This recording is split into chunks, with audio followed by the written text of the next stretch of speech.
মহেশখালী কুতুবদিয়া, সেখানে বিএনপি এখনও কৌশলগত কারণে প্রার্থীর নাম ঘোষণা করেননি। তবে আমাদের কাছে মেসেজ আসছে যে ওখানে আলমগীর ফরিদকে হয়তো ঘোষণা করতে পারেন, এটা ফাইনাল না এখনও।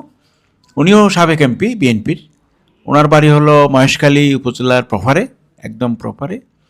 তাহলে উনি মহেশখালীর, কুতুবদিয়া হলো জামাতের প্রার্থী হামিদুর রহমান আজাদ, উনিও জামাতের কেন্দ্রীয় নেতা, অ্যাসিস্ট্যান্ট সেক্রেটারি, এবং উনিও আগে এমপি ছিলেন, সাবেক এমপি ছিলেন, তো ওনারও সুনাম আছে ওখানে।